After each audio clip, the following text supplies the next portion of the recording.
Fashion executives are questioning the antiquated advertising appeal and old selling appeal. To me, that statement catalyzed a conversation around equal visibility for Black designers, shoppers, and retailers participating in the expansion of the fashion business. So if you don't advertise to us, then we're not going to buy. The power of the Black dollar has already been a proponent to the growth of the fashion industry. And that sort of sends a message to them. One of the first Black fashion modeling agencies will happen and be developed after a fur show, because fur was very important and popular as a fashion statement. It was all Black fur fashion show on Fifth Avenue. Black models, all Black models, and one of the first Black fashion agencies will be founded right at that time.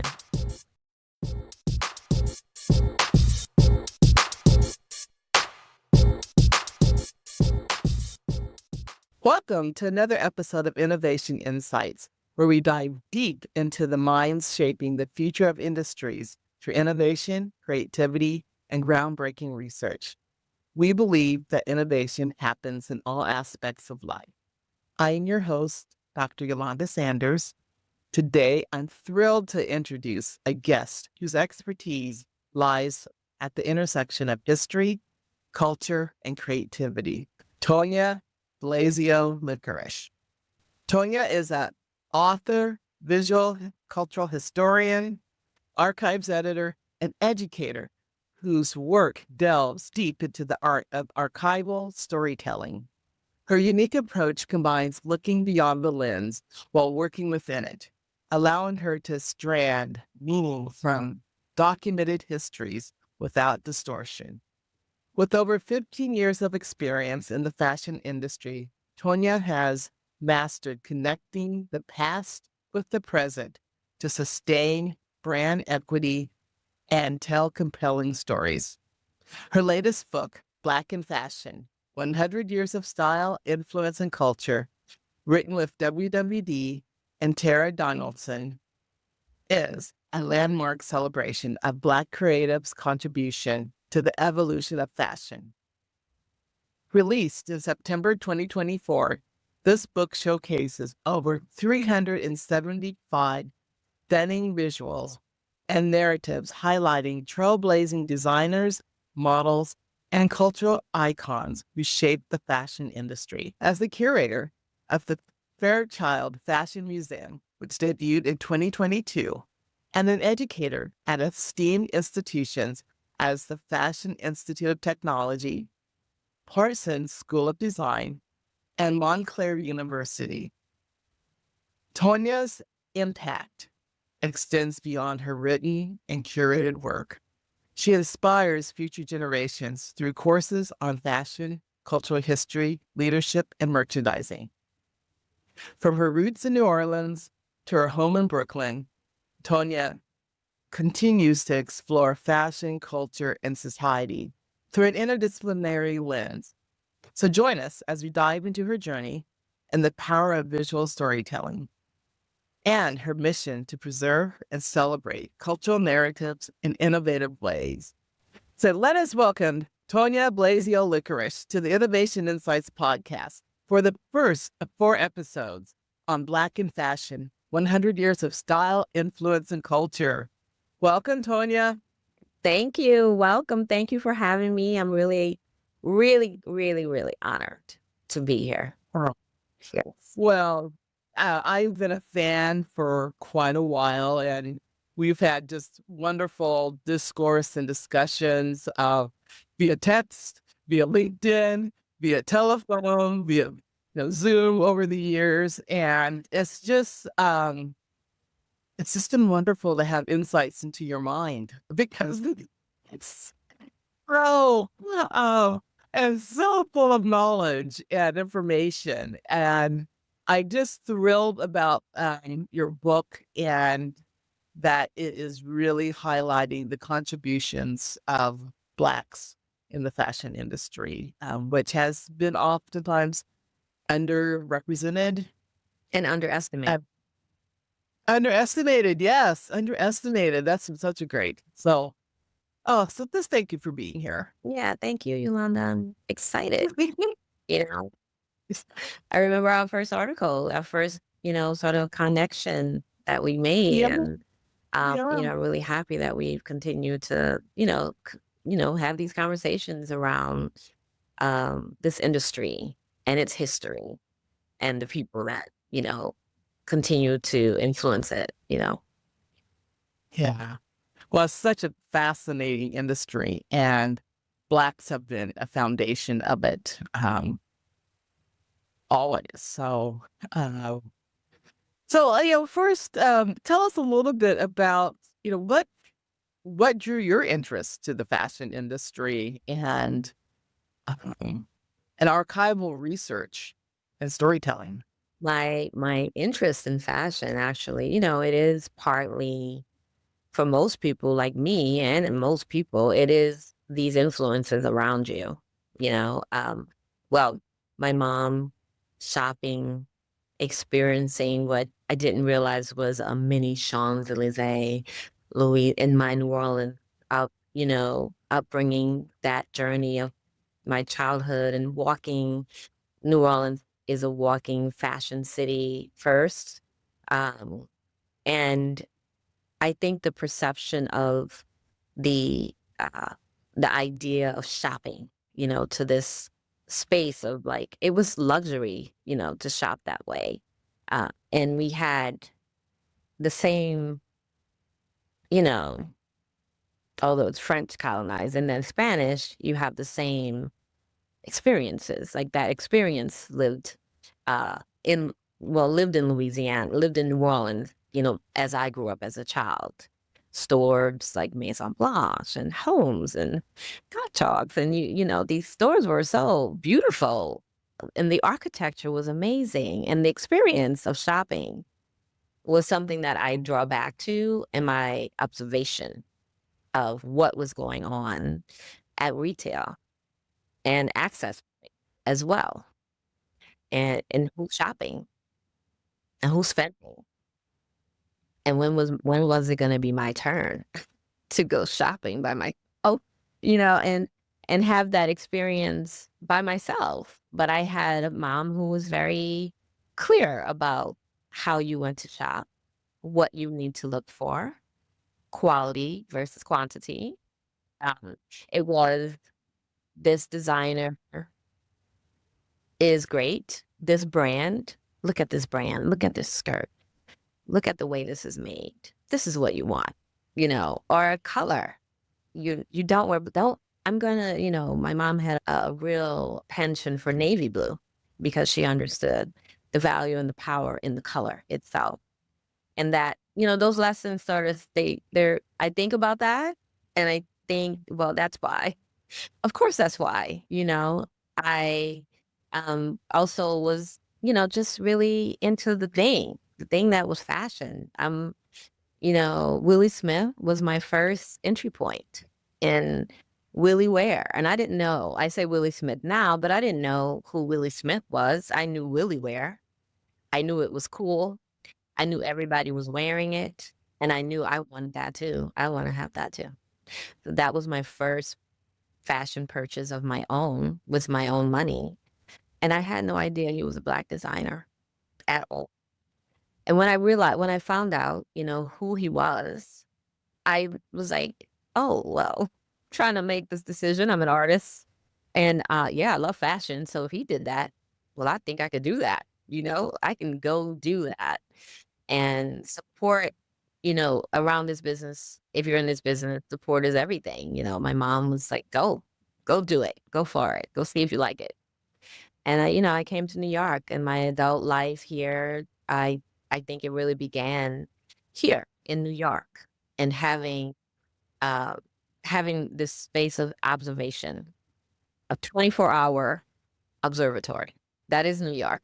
And at the time that I came to New York, it's the 90s. And I also think about that timeline and I feel like I arrived here just in time to experience that New York and everything that was going on that was that surrounding the zeitgeist in fashion, the club scene, the walk up, just being in New York on a Sunday at a cafe, watching people, all that was great. And the 90s, is another timeline for fashion that is so amazing. So amazing what was happening that, I think I draw back to that in my own retail experience working at Lord& Taylor and, learning so much about history of the department store through that one job working as a hosiery salesperson. It's so amazing. I met Donna Karen, I'll never forget it. And she had, her hosiery was the thing. And she introduced us to how to sell that brand, what that brand meant, why she did it. And those things always stick with me about learning who the consumer is, knowing that you're just not putting out a product for putting out a product. Everything, well, yeah. And that's how I arrive, and the archives become a second journey for me. I leave fashion around 2020s, early 2000s. I traveled and been in this industry and saw it from both sides of the table. And interests have always been, I think, history and what we're wearing, observing, because I'm quite an observer of the space that I'm in. And I wondered, what do I do next? I'm seeing fashion changing. I'm watching it change. I'm watching it, fast fashion, just embody it. And I'm like, I gotta get it. I gotta do something. What else do I want to do? Like, where's my journey gonna take me? And then, I go back to get my master's at NYU. And through that experience, I realized, yeah, I have something to say. And I love the story of fashion. And I also love how connected it is over time. The movement, the moment, they are coursing throughout fashion timeline constantly. The players, who's there, curiosity around a brand and the brand's building. And I arrive at WWD uh, at the moment that they are bought in by PMC Media and this archive. When I found out that I saw, I worked at the Met, I went to the Met and did work there for a while in the Costume Institute, which was an awesome experience. And then I WWD in a moment that they're just beginning to re-inventory this archive. And because I had experienced WWD as a reader, as a fashion designer, as a consummate like fashion person, I had an intimacy with the brand. And I knew the stories that they told, but I also was very curious. I was like, what else do they have? And you think about an archive like this one, not everything got in the paper. That's also the beauty of the archive, because not surprisingly to me, on a positive note, Women's Wear Daily really was as inclusive to the business of fashion that it could be. And I say that to say that we have to remember that not everyone gets the press. Fashion is a business, first and foremost. Those affecting the business, that the metrics, the data, the numbers, the business of the business is what WWD surrounded their reader with, because that's moving the industry. So it's not to say that they've always been inclusive, but it's also a different understanding of the seat they have at the table and how they sort of extrapolate what is important to the building of the fashion industry. The players, the moments, those things surround the zeitgeist, whether it's political, social, economic. And for that, I think we see WWD, or we can, through this book, understand the power of the reporting around an industry that is evolving that way. Yeah. Wow, what a journey. What a journey. Yeah, like always excited about my work. I am. I'm always very excited. My brain, ding, ding, ding, ding. Oh, how do I connect that now? How do I connect those dots together? How do I bring this thing together for now? How do I look at this thing? How do I look at this particular archive and then synthesize it to everything that WWD stood for? And then everything that's channeling a conversation, some that are hard and difficult to address, and others that are just pure like joy, joy, joy fashion. Like, let's just look at that, for the sake of looking at it. Yeah. Oh, and that's why I love having conversations with you, because I always leave with new thoughts and new ideas and new knowledge, because you always tell me some story that I'm like, I had no idea. It's like it's this gold mine, this archive. It is really telling you a story about American fashion and the global fashion industry every step of the way. And they get a front row seat. Their front row seat is like nobody else's. And I'm always excited for those tidbits that, reading through. I'm going to tell you a really quirky little story that I found. And we used it during the rainy season. There was a moment in this growing of a New York City, an urban environment. Umbrellas were a very important accessory to everyone. So a manufacturer decided we are going to do an umbrella club. It's so fascinating to me where you have an umbrella. You don't have to, you can rent it, sort of take it with you, but you don't have to keep it because, you have your other accoutrements for your day. And an umbrella is an extra thing. And we know that about ourselves, right? Oh, I have to carry an umbrella. But they created a system where you can pick up an umbrella from one place and drop it off at another. And every time you needed one, if you were in the club, you can go to a place and pick up an umbrella and then drop it off when you're done. I thought that was so fascinating. And those little things like that, you don't know about the evolution and the innovation around fashion. Absolutely.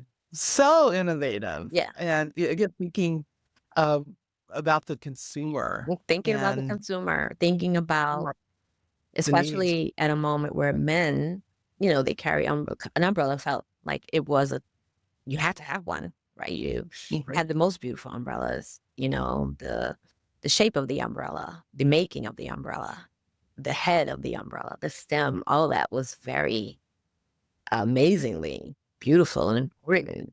But the idea that why don't you don't need to have that thing with you all the time. We're going to create something so you don't have to do that. It's like today's food clubs. You pick it up, you just have, you go get it. It's not something lunch you don't have to carry with you. But the umbrella, what? It's like, really? Okay. And it's like, I think it's around the 20s right there. And really very early in the 30s, the timeline. And it's all that innovation, all those ideas about the consumer, the need and the want at the same time. But that's why it's so good, because they would have seen something like that in a way that nobody else. Yeah. Oh my goodness. Well, tell us a little bit about the archive. What does it consist of? Is it print pieces? We have an entire print library. We have bound copies from digitized and physical. John B. Fairchild was a great collector. We have, his archive, which was a really great collection of first books, signed issues. What he was looking at was also very fascinating. And what his family, what he created before he actually came, was also very important to the breadth of what becomes the Fairchild Group, because it starts with DNR in around 1898, around that timeline. And that was a necessity. They saw menswear, this idea that they can create a newspaper, like a journal for every man. The business of menswear is styling the man, the consumer, right? And then just at the turn of the century, just as we reached, just at the 20th century in the opening, I think what I see is that there is a new reader. Women become the new reader. They now have leisure time. They have time to spend in this thing that you call fashion and consumerism, and they're the buyer. And that, to me, means WWD set a precedent, a very early one, about who their consumer was going to be. They're not, there is Vogue, there is Bazaar, but WWD is looking at two sides of the table. The woman who's shopping, but the woman who also looks at fashion, who's also working, remember, because it's the 20th century. And information is power. We know that.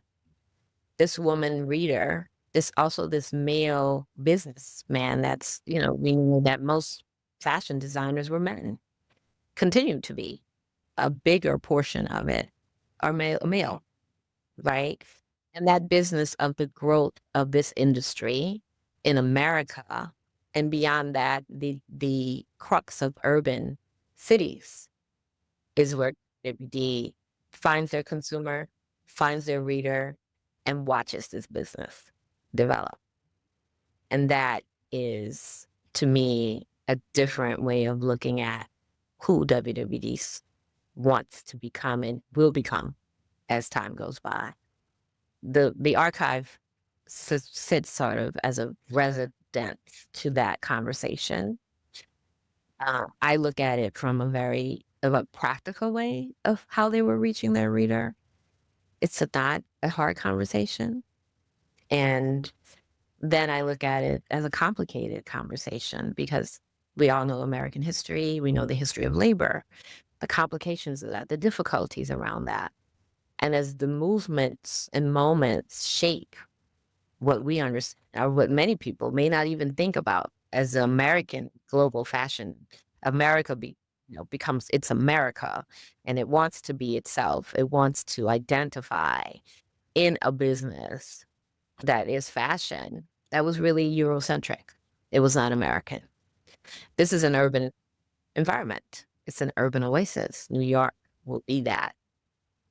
WWD kind of is, they arrive right when there's this new idea of what this could be. And they just do what they say is, and they're right. They do a succinct, we pronounce that word, a succinct reporting on everything that is fashion. And we will report on it all. We will take your ideas, we'll report on it.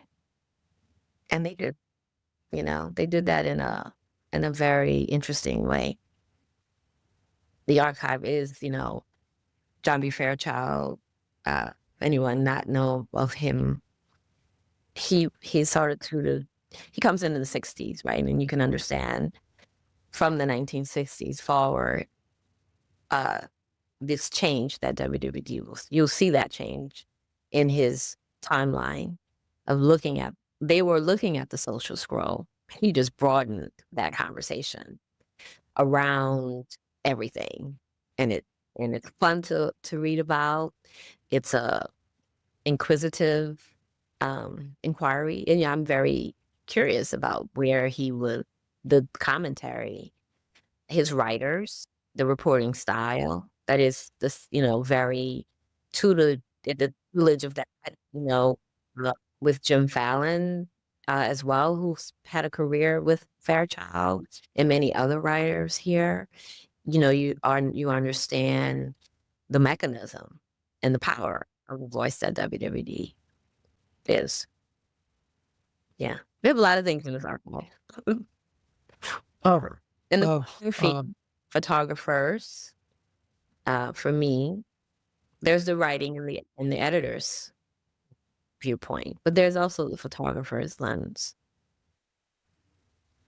oh, yes. Talk a little bit more about that because, photography tells such great stories. Yeah. Photography, I say that when I say that I'm looking at the document, I'm looking at it away in it and beyond it, but it's in it at the same time because as a photographer builds their own lens,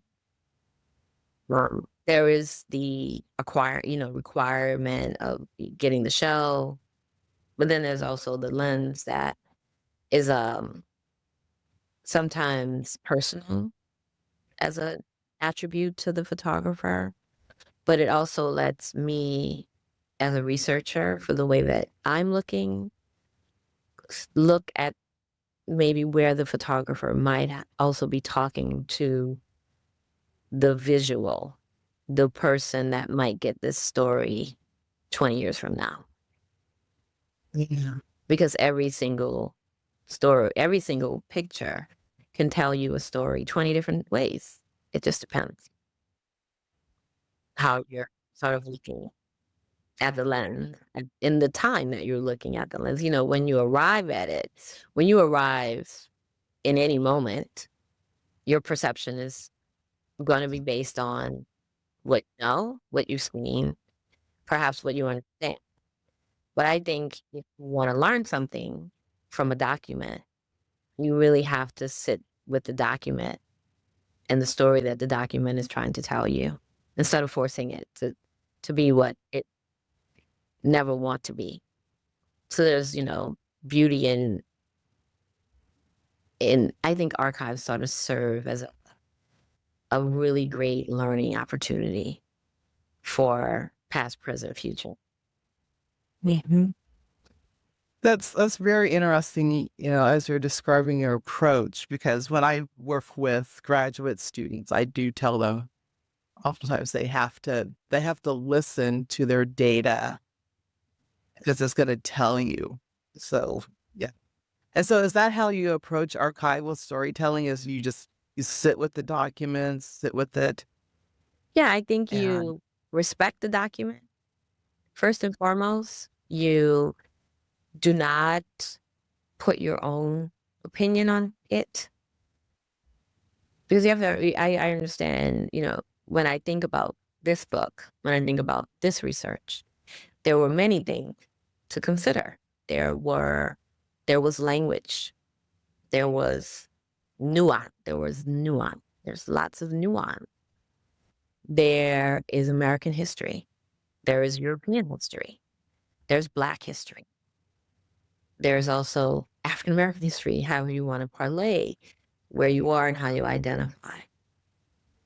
Then there is distortion. There could be. There's beauty. There's sort of questioning around where, what, who, why is that there? There's acknowledgement. There is um, honesty in the way that things were written. And I did not want to negate any of that because enough for, I think, for us to understand this legacy and contribution of Black designers over 100 years, you have to let the document exist as it is. It's not for you to change it. It's also not for me to carry out my own whatever I might be thinking about it. This is what it was. This is the language. We don't take it away. Because we start to understand then a growth, an evolution, and a path to the conversations we had, had again, and continue to have. And I don't think if I think if we don't see that in a body of work, then we sort of we lose some of the integrity. And we don't want to lose the integrity. We don't want to lose the integrity or the conversation that anything is having, one or another. This is sort of facing the obvious to me. I didn't back away from that. I didn't want to, and I didn't want WWD to. I wanted them to, listen, this is what it is. So what then we do is look at the document, synthesize what these things, these celebratory opportunities, like look at all these things, look at this. This is happening in the 1920s, 1900s. That actually was documented. Well, that's fascinating, right? The labor. There were many things that I questioned. There were things that I know I needed to see. I needed to see my own self. And honestly, if that's not there are certain things, I was very honest with the team. Jim Fallon and I worked really closely on the thesis, and now I'm constructing the outline for this. And I was very honest with him. And I wanted to know, when was the first time and a resemblance of any Black person, creative, entertainment, arts, showed up on your first page, on each one, the most important part of the document. And I went on a search. I definitely looked for Josephine Baker first, because I'm like, that would be obvious. She should have been. Why wouldn't she be? But I realized Josephine Baker was not on the cover of many a magazine, or many, those opportunities weren't sort of in her purview, as obvious as I thought they would be. But it would be, the ingenue of American theater. That would be Ethel Waters. And she will never, right. And not that people know who Ethel Waters really was, but she is the American theater ingenue. She's a Broadway star. She definitely, one of her most known plays, I think, is Home and Broad. And that is, WWD also facilitates their reader by illustrating context. A strong point to this paper, this journal, for its entirety. And anyway, how do we see fashion to begin with? Those are the questions I needed to ask myself. If I'm looking at the 1900s, the 1800s, well, where would I see fashion? Where would it be?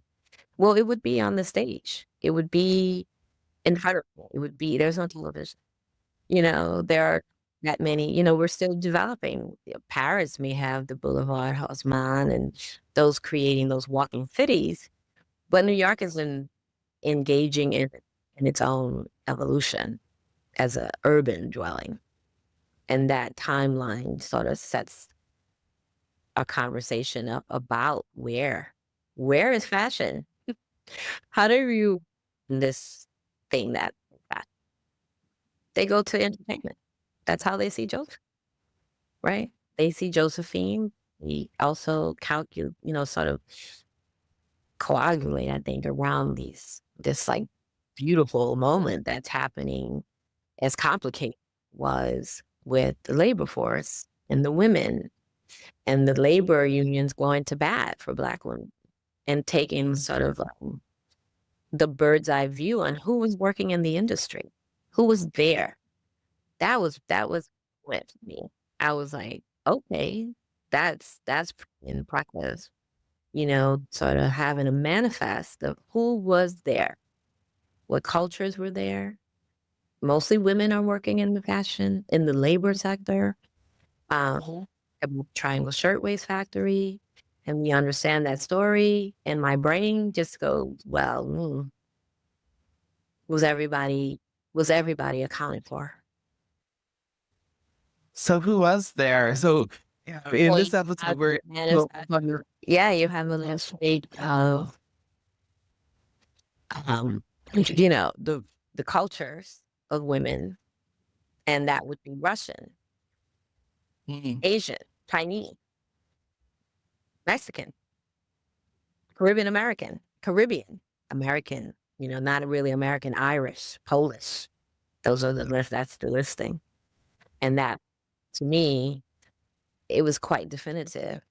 And then right in the conversation of that timeline would be The fact that the Black women are not being paid as fairly as their counterparts, and the union will go to bat for them. And then you see one of the first, you know, um, Black women, labor unions being formed with a young lady, last name Pinckney. I'm not, her first name is not in my brain, but she will be the catalyst to the conversation. And she's very, you know, directively documented outside of fashion, but I don't know that fashion people know who she was. And that you understand that the union itself says, wait, that this is a union and everyone gets paid a fair wage.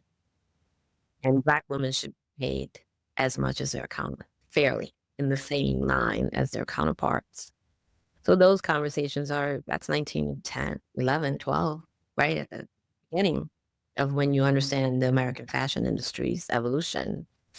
And that also talks to, in that timeline, you see a Booker T. Washington's voice central to conversations being had around the idea of fashion as a role and a job and an opportunity for young Black women. I thought that was fascinating as well. There's a milliner's world in the early 19th. For women, that's where women are doing that.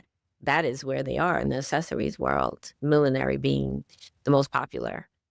And that he went to a school. In my mind is just like, okay, so it's Booker T. Washington at this school that I looked up and really was like, okay, that school actually was in Lower Manhattan. Okay. Well, would he be able to go to that school if it was not integrated? No.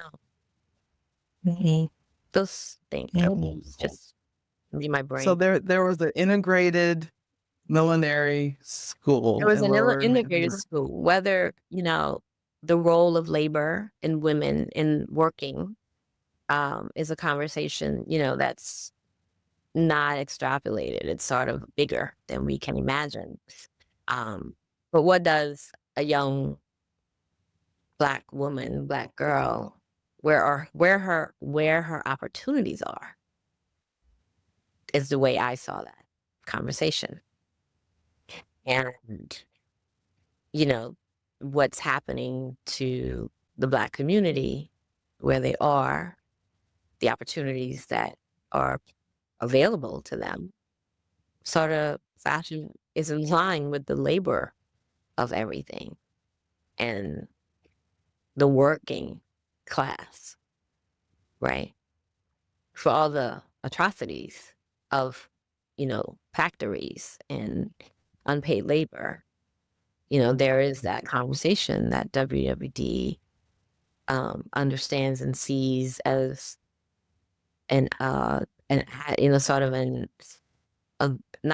just an informative about what was happening as the growth of this city, New York, particularly in places like Chicago and the Great Migration. They dance around it, they're sort of like, oh, they're watching it all. There's the Great Migration, then there's the Harlem Renaissance. And you remember that with the Great Migration comes a huge labor force opportunity for all of American industry, fashion being one of those. I think that's sort of the beauty of looking at a Women's Wear Daily's coverage, and that they were looking at the business sector, the everything, not just the fancy or, the couture. What was America going to be? I think that was the question they were excising about themselves. Like, how are we going to empower this thing that's a garment industry, right? And then as you move through, their document, I'm looking for, understanding. Okay, so they're looking at Broadway. They're looking at that entertainment sector, because They would have captured every Broadway show, black, white, or other, every collective.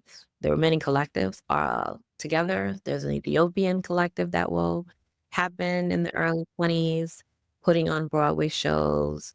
There's a woman named Ada Bricktop Smith who will be before Josephine. She will go to Paris, Josephine. And, Blacks in the Harlem Renaissance, and you think about the timeline, and, she was already in Paris. She was known. She was an ingenue. She was a singer. She was dressed by Schiaparelli. She had all the makings. But then Josephine Baker shows up.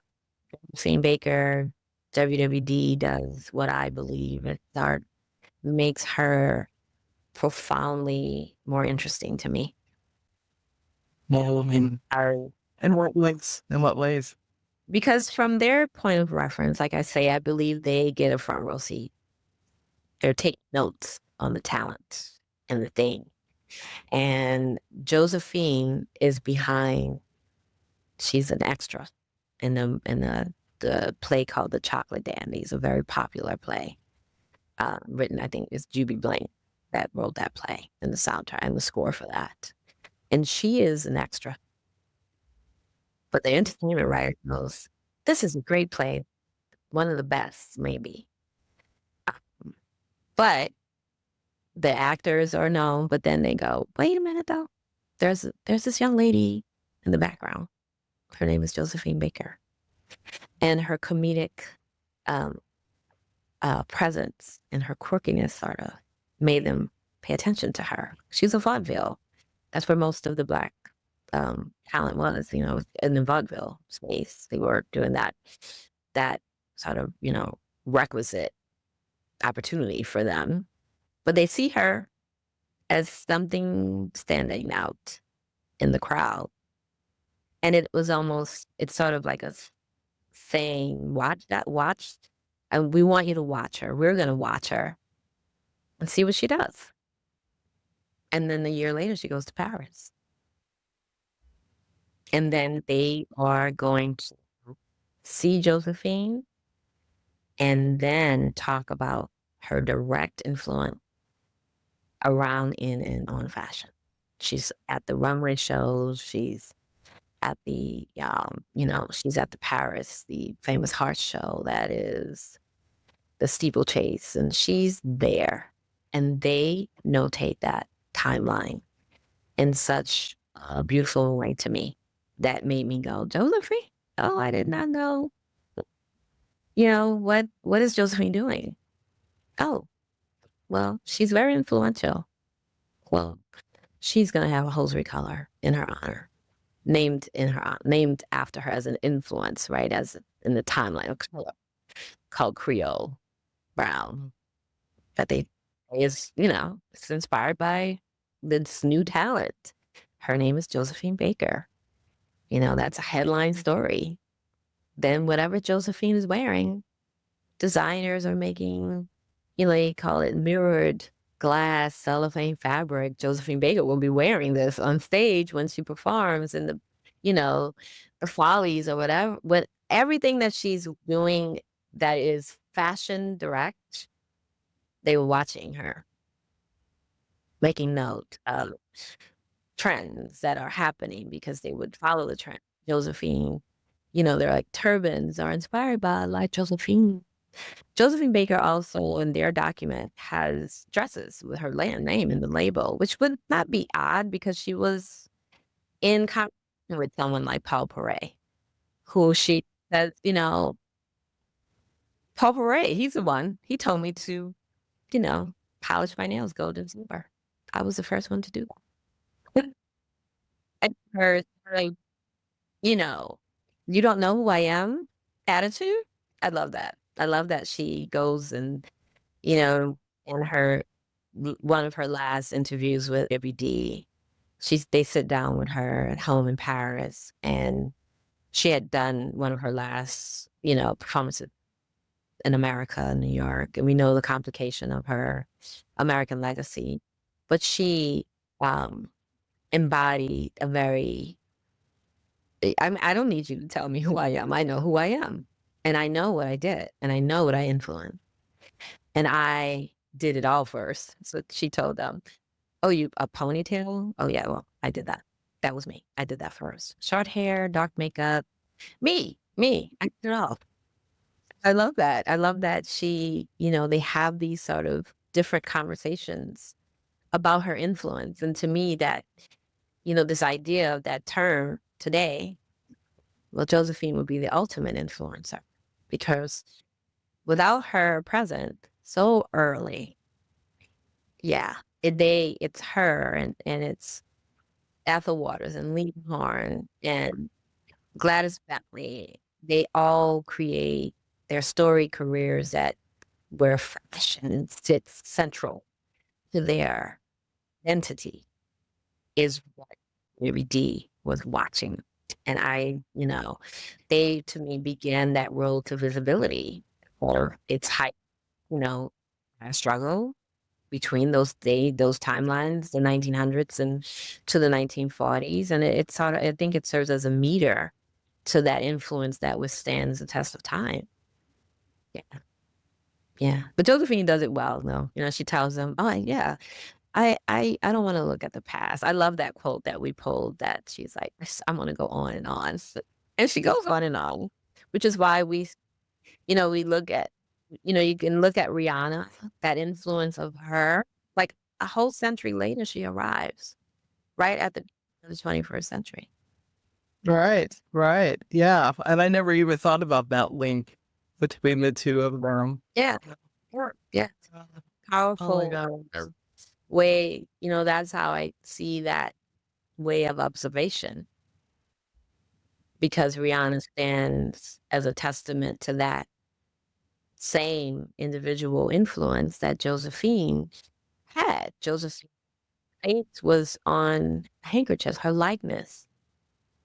I mean, to me, that feels like, what? You're looking at, and I'm reading, well, they have integral to their coverage is their integrity as well. Right. So, we know the media's, the tropes, I feel like tropes of Josephine, the banana skirt. That's not all she was. Right. And WWD extends that legacy in a very valuable way to how we understand Josephine's influence. Yeah. Absolutely. Yeah. And it really does say the impact that a fashion newspaper basically could have on popular culture.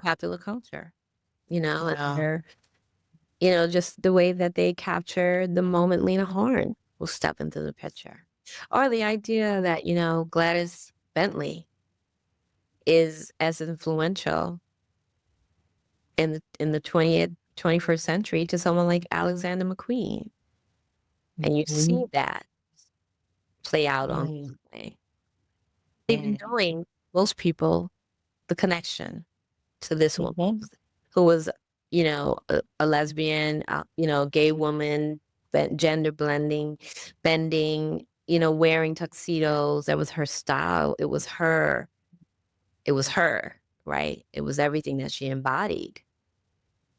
And, we look at Marlene Dietrich, but, Gladys would be before Marlene Dietrich. And the idea of unity in the face of the odds, I think is important to recognize the way that WWD, like they said, it's a succinct conversation we're going to have with our reader. That would be everything that is clearly connected to this thing called fashion that we are interested in. Yeah. I love it. Yeah. I love it. Wow. So much to think about and consider. And these kind of untold stories. Very untold. The idea that Blacks in retail is a very early conversation. A woman in South Carolina, we reprinted that article about her because she will have the first of, in WWD is looking for the first. They first colored owned only wares by a colored woman who owned a retail store. Now, her business doesn't last for a long time because of feathers and plumes and the idea that, there were laws and legalities. But that was something that you look at as a moment, but then you look at it as a significant factor to that, the culture of Black people, the independence of the mind, of the way that we were building a community, and the 15, I think, around that time, first successfully owned Black cotton mill with all Black, you know, um, workers. The terminology would be Negro, but you understand the impact of that, you know, factory, the community idea of co-oping, drugstore. I mean, yeah, those are wow. I mean, you learn fashion, you go to fashion school, you understand the business in a way, but I couldn't tell you that I knew the bulk of a lot of this conversation. I would just really, like I say, sort of say to the document, what do I need to know? Like, what do we need to document? What do we need to put into place so that this conversation that fashion has continually at some point can be seen as fluid, that it's a fluid conversation. Right. Yeah. And remember, WWD is looking at fashion as a business, but watching the zeitgeist that is evolving around it. And so you might think, why would they have covered that? Well, it's natural that they would have covered it because it has everything to do with who they become, who they will become as the fashion Bible. Station that is fashion from all sides. Yeah. I love it. I love it. And so many things, like, like, again, anytime I have a conversation with you, my head is a swirling. Yeah, and the side here, entrepreneurship has always been, and innovation has been part of the Black community, and around fashion, it has been an important part of it. Yeah. And, the fact that WWD was really documenting industry, the business part of the industry, it does make sense that these stories would be heard. Yeah. Are there any other, They're like, rainy. for the first, you've covered 100 years of For the first, style, influence, and culture. Are there, like, during the first 25 years, you've covered some, are there any others that, stories well, yeah, that you have heard? I know that the idea that NAFAD, I didn't know NAFAD. They are trailblazers to me. They are trailblazers. WWD takes sort of it's looking at New York is going to have a golden jubilee. The idea that fashion, we're just coming through World War II by the end of that gap. And you also see during that timeline in the 30s where Black people are, what's happening in the conversation, the difficulties of a Broadway ingenue. I don't assume who it might have been, but I would consider that would have been Ethel Waters that couldn't even go to a store and try on a corset. And that they tell the story of that. And they ask the Black community, young ladies saying to them, well, we would do well if we had our own department store. We desire the same opportunities as you. And so why wouldn't we? It would be a success. They're going to talk about shopping in their own neighborhood, specifically to Harlem, where there are no Black workers at the store. That representation becomes very important to the documentation. and the conversations around Harlem and the Harlem Renaissance. And all of it is there, and sort of thinking, one of my favorite parts of that is that you you know, Jack Johnson, the boxer who first owned the Cotton Club, there are ways of looking at this sort of, going through it. I'm working, with Tara, and I'm saying to her, like, yeah, it's very interesting that, you can one day think you found everything. And then the next day you're like, wait a minute. I didn't know that one. Right. They talk about Black baby dolls and that community that is and has a voice in the Black community.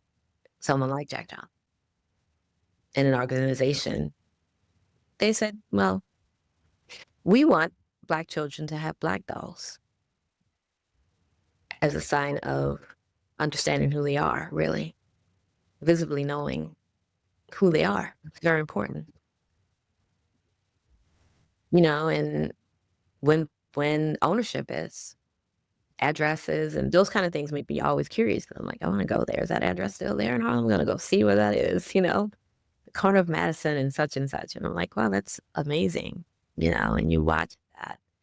Sort of you can envision what was happening in this New York. And as they go to Chicago and watch those cities, because where Blacks were migrating to, they talk about the idea of the Great Migration, commenting, I guess, through other reporting, what was really happening on the ground. What was it like for Black people? Well, they don't need to come from the South if the South would take care of what they needed to take care of. That's how documented in WWD, because all of that has to do with the labor force, and that the South is losing their labor force becomes a huge hot button issue, and across any history, you understand and think about that. They also they talk about the atrocities. It didn't not happen to be there. It's when you're looking at a document, the decision in my conversation with them was like, no, we're going to celebrate this entire process and this document of your document. We'll celebrate the creative contributions of Black people in this thing called fashion, something that you have a vantage point on like no other journal could have. Today there might be, broader conversations, but they were first, and you have to really give them the credit for that. And it's I think it's sort of a careful cradling of the conversation, not denying the negative, but also taking a look at it, fully looking. Early shows, one of the earliest fashion shows we found was in the 20s. One of the first fashion shows, and I said, fashion show, wow, we didn't even think that was a term, so early. And it's going to happen in the Bronx at the YMCA. And we know how important the YMCA was to the Black community. Yeah. And, so yeah, I'm quite impressed, always impressed by this WWD's document. Pleasure to have the access that I have to it. Also, just my idea, just the way I think I decided to approach all of this, the thing called visual culture. Right. I think is important. And I took a note of something I wanted to read to you, because in 1943, there's a conversation about that idea about visibility. It's something that I see WWD making strides in that conversation really early, as early as the 20s, right? At the teens, if you talk about Black baby dolls and the need for that, they say stores are widening their appeal as larger numbers of colored people. You also remember language, right? It's 1943, so Negro changes to the color, the terminology changes. Colored people are now shopping in their institutions. Fashion executives are questioning the antiquated advertising appeal and old selling appeals.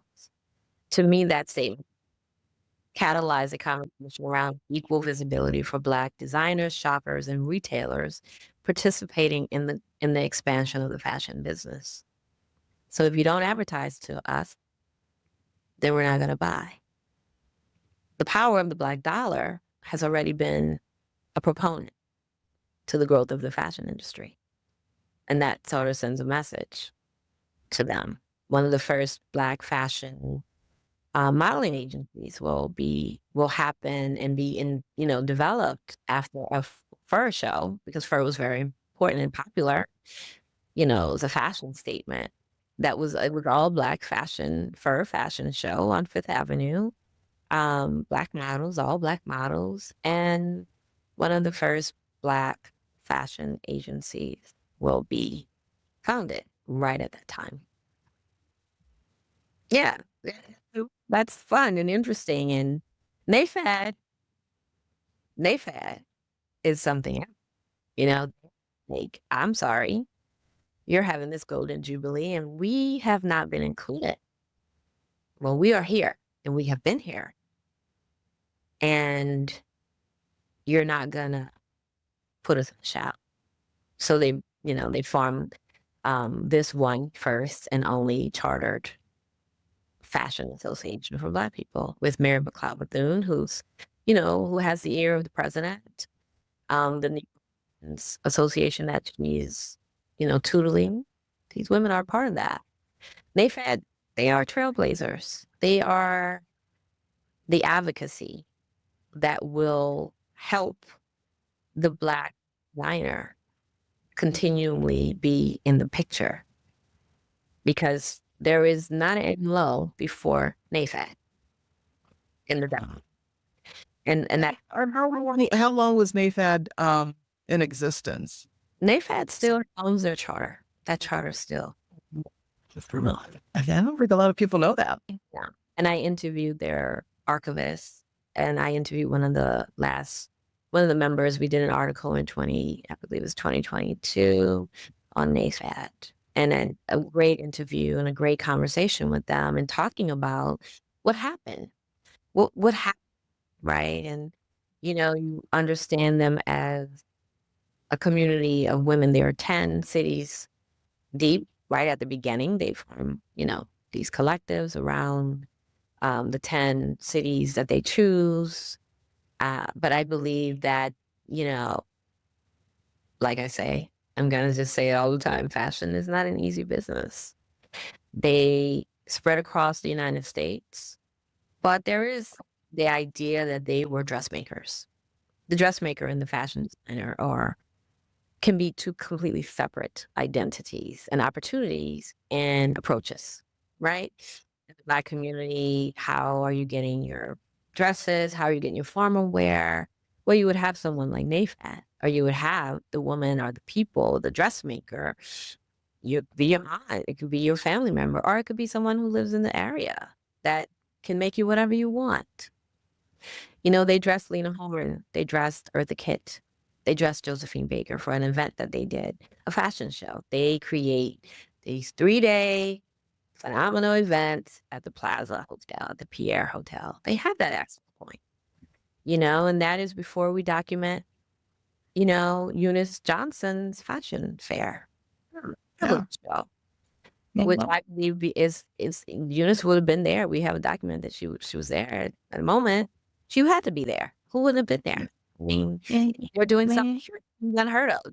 A 3-day, fashion opportunity with workshops and opportunities. They work with the fashion industry, and they work to create that visibility that they want for their community.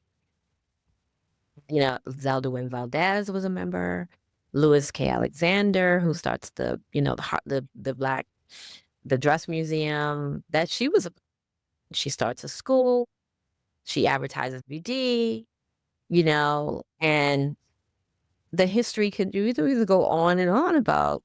I love that NAFAD appears in WWD. The minute that they organize, they're like, yeah, there's going to be this is going to happen. They've made the announcement. Eleanor Lambert, They worked with her. They work with the industry. They work with the buyers. They work with the retailers. Now, at the success point, I mean, a lot of them are successful in Philadelphia. They had a really strong chapter in Philly, and they also had a really chapter in New Jersey. And at first, they weren't all women. There were men too. And some of those, some of those people, like their members, are still around. And I did ask them, like, you have such a story to tell. Who owns your archives? Where is it? Where are things? Who understands the power of who understands what you did? What you did is things, it might be impossible. It might seem impossible today. But that too is partial to the industry that is fashion. Because recently having a conversation, we did an event with Donna Karen and Harry Cole, and Donna Karen is talking, about the community. That is the idea of coming together, the collective, this being together. And when I thought about that, I thought about what surrounded the success of many designers. And that is this sort of cooperative of being in the same place. Like New York has 557th Avenue. It was the home of every major American fashion designer. Donna, Ralph, Calvin, Oscar, Sant'Angelo, on and on and on. They were all in this one building. Several of that in industry. I understand that. That is an access. I mean, it's like saying, it's the idea that that's my neighbor. If I need some sugar, I'll go lift. And we come together and we help each other. We all understand this is a business. We're all here to make money. We all collectively have our own identity. But we all have this opportunity to be together and advocate and become powerful that way. Number. And you consider movements. And before we get to the 50s, there was already NAFAD. They're a movement in themselves. Showing at the plaza. This is a 3-day event. It's a dinner. There's Audrey Smaltz who could tell you about them and have the experience. And they're making couture. You're dressing the best. You're dressing Lena Horne. It's Josephine Baker. That you're dressing. Eartha Kitt. Where would they shop? Where would they get their clothing? And that WWD follows them for a long time into the 80s. Has a meter on NAFAD. Yeah. Not in the fashion history books. Nope. No. Nope. No. And it's like that they are what I believe will happen again and again and again. This need to become more of a singular voice, but a voice of a multitude. So it's sort of a repeat opportunity. But I think there's a lesson to learn from NAFAD and distinctively creating a space. Ann Lowe will come behind them. She may have existed, maybe in another city. I don't know. That we've done all the research we can on Ann Lowe, and I know there's a documentary style film that's coming out about her, and that's exciting. But I think you have to consider who's trailblazing. How does she have that opportunity? How does she get in? But you have to NAFAD. Yeah. Because they were in front of the fashion industry. Right. They were in it to win it. We are profitable. We can be profitable. We can follow trend. We definitely have a consumer. And we are, owning businesses. We already own businesses. That's what they tell the industry. Yeah, we're pattern makers and tech. We own businesses. We own, we sell wares, all the things that you need to be in this business, from your zippers to your grommets, your fabrics, your pattern maker, your cutter, your fabric cutter. somebody who cuts fabric. Yeah. You know, you think about fashion and all those parts. There were many parts to the business.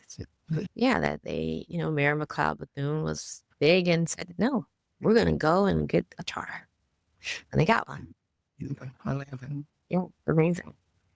Well, this is the first of our conversations, and I can't wait to continue this. I know. Just, thank you for doing this work, bringing to highlight how a periodical, a newspaper Mhm. has really documented stories and information that has been omitted from textbooks. And I've been saying this a lot. I don't like to use the word hidden about the narrative that is fashion. Because whether you're looking at what Women's Wear Daily, a Vogue, a Bazaar, if you you want to dig, if you want to sort of be engaged in it, especially something like Women's Wear Daily, it's 365 days a year and Saturday. And how do you not have everything? How do you? They can't really have not had it all. That's what it's sort of, it's not even an aha moment. It's just, this is Women's Wear Daily. They did it. They looked at an industry solely this thing called fashion. And that vantage point is really powerful. They make themselves a front row seat and they sit there and they have stayed there for 115 years. And that documentation, simple things, like I can tell you one more story about what I found. The idea that, the museum becomes a broader conversation to culture and who Black people are in America. So the first of African artifacts will come to the Brooklyn Museum. And in this article, there's the beautiful, there's a sketch. You can decide if you're offended by it or not. I was not. But I read the deck that it's connected, and they tell the fashion industry, well, this is next. This will be the next trend. So we advise you to come and study these artifacts so that you can take this and create the next thing. And then before I let you go, I will tell you that I think about that. And then I consider someone like Catherine Dunham and how W. also looks like Catherine Dunham, who will go to Africa and the Caribbean, bring that back, embody it in her dance style, not just the movement of the cultures, but the clothing and the wear, which will set up the idea of resort clothing in WWD's purview. Pajamas, turbans, a designer, young designer, young man in Paris, a couture accessory designer, does an entire collection influenced by her. The colors of the Caribbean will be directly influential, and they will tell the reader, no, yeah, this is it. You should be inspired by. Sort of Catherine Dunham will, she closes this timeline that we're talking about, edging into 50s. Her and Purpose. And then you have Alvin Ailey. And you have all this coming at you, and, the Lava Lade and Eartha. Yeah, the pleasure of speaking to her daughter. It was amazing. Yes. Yeah, I followed her daughter on social media too. Yeah. She's really She interesting. spoke so eloquent, and just really about her mom and understanding her mom beyond what we know. It's the same thing about Josephine. Well, you knew business, but you didn't know my mother, and her style and what she loved, and that way of her being in the fur coat of her talking about the fur coat And her mom, they were like, "You're gonna leave your baby?" She goes, "Yes, I'm gonna put my baby on this fur coat." So me, and their togetherness and their style, and Eartha Kitt's walking in her own shoes. It's those conversations, I think, and that, we had the opportunity to really engage with the voices so they can tell us about their story and their experience. It really highlights the document. Yeah. Well, yeah, and that's what I appreciate about your approach too, that it was multifaceted, that you only just use the archives to answer the questions and to tell the stories, but you also went to other primary sources, such as, individuals that were still with us or knew the individuals being covered by WWD. And so, I mean, just really excellent Thank you. research. Yeah.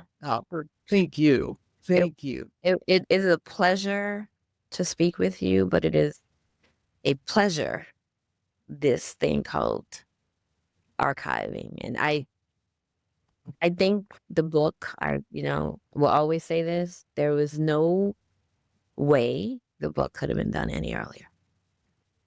Continue to talk better when we were done and we see the results and you read what you wrote and then you understand why you wrote that and you think about the synthesizing of the timeline and how to take someone on that journey. If you open this book over and over and over again, that's actually what we wanted you to feel. We wanted you to go in, directively. There are timelines there for a reason because there's so much to tell. There is a book, this book now, I believe, sort of helps it, not sort of, it helps the canon of fashion and the story of Black creatives. That idea that it was, and it's fashion. It goes like this, it's up and down. But that WWD would have been careful about the conversation they were having to be inclusive. However, you see that now, that's different. The conversation would have been started in the same way, right? Then and now. But to understand this business of reporting on fashion today as a curated opportunity. WWD was curating, but they were curating around all of it. Right. Yeah. Yeah. Yeah. They're casting a broad net and being very broad net. Right. Yeah. Which has been problematic of the fashion industry and some of the media. Yeah. So a broader net, and to everyone's realization that everyone got away from it. Everyone slipped and, sort of like closed the lens. It's unfortunate for the industry. Absolutely. Because there are designers all the time, right? There's somebody who's had a successful business, never got the press. Not the broader press, maybe locally.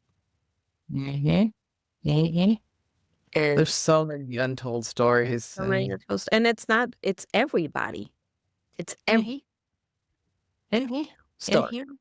Fashion is everybody's story. It's not one person's story. It's everyone's story. Yes. And there are just tons of opportunities, to broaden the canon of fashion. It needs a broader opportunity because the beauty of it is that multitudes of voices. You can't get style without the multitudes. No. It would be very boring. It would be very boring. Yeah, extremely boring. Oh my goodness. So, The reader, consumer, academic who does not know WWD should know WWD. Well, it's so funny that you mentioned that because when I used to teach fashion design courses, especially the capstone course for fashion design students, you'll laugh, but one of the requirements was to read, they had to do weekly reports from WWD Yeah. or DNR. Yeah, or DNR. And the students hated it. I'm like, this is the periodical for the industry that you want to go into. You need to start reading it, build a habit of reading it daily. And so me asking you to do it once a week is not too much. No, not digitally. Because when you work in fashion, you do not go to work without Women's Wear Daily. You gotta have, if you don't have the paper, you're sort of lost. You would be lost. They would tell you at a moment, oh, guess what? This is happening.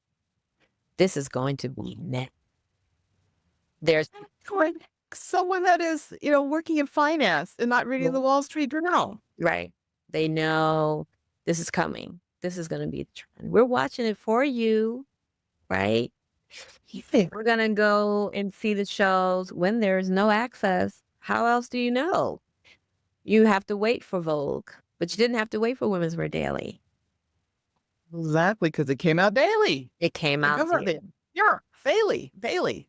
And for everyone that we spoke to, that was what they said. If I didn't have WWD, I felt like I didn't know. I had no idea what was going on. And, as a young, person here in New York and going to work, you first went to the newsstand. And if the newsstand didn't have the paper, you're like, where else is the paper? Who else is going to have it?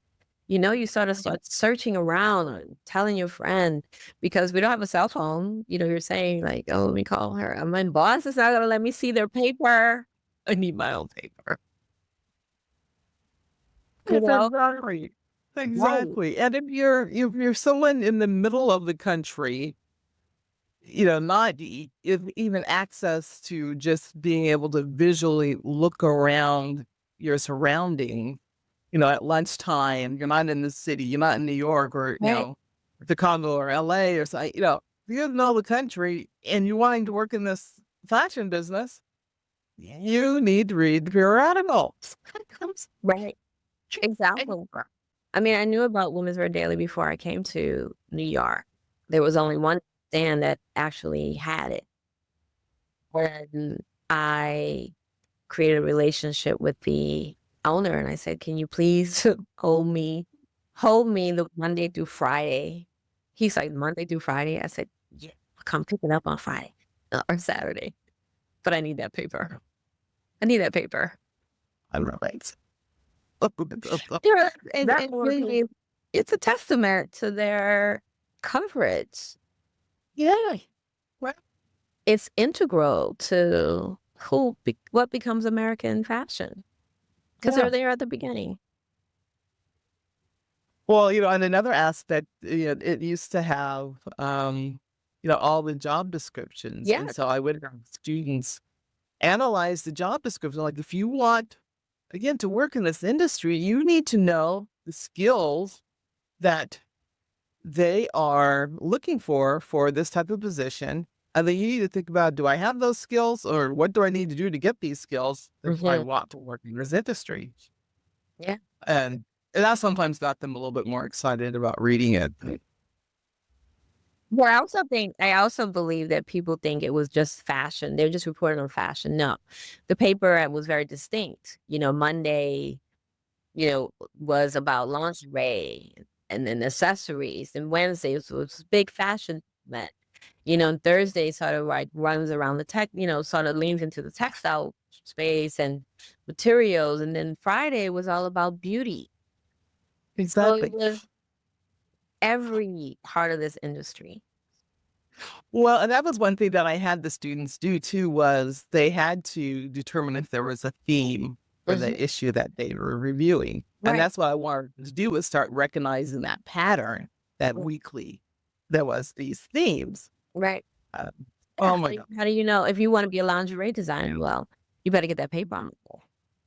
Absolutely. You better Yeah. have it, because that's when you're going to know about your category. Yeah. Mm-hmm. And also Mm-hmm. building. They were very, sort of in the space of building what we understand is American ready-to-wear sportswear collection, British sportswear, those things. They would know. They knew denim when it was tween, and it was a thing, down to ugly sweaters. I mean, like, they knew all the Target. It's everything that was, yeah, it is, yeah, it's a pleasure to, like, it's also very, an opportunity, a miss. I would never, if I didn't know the paper the way I did, I definitely don't think I could see what I understand it, but how I understand it. Yeah. That makes sense. That makes sense. Being a consumer of it Yeah. then allowed you to be a researcher of it. Right. Yeah, that makes Right. sense. It's not frivolous.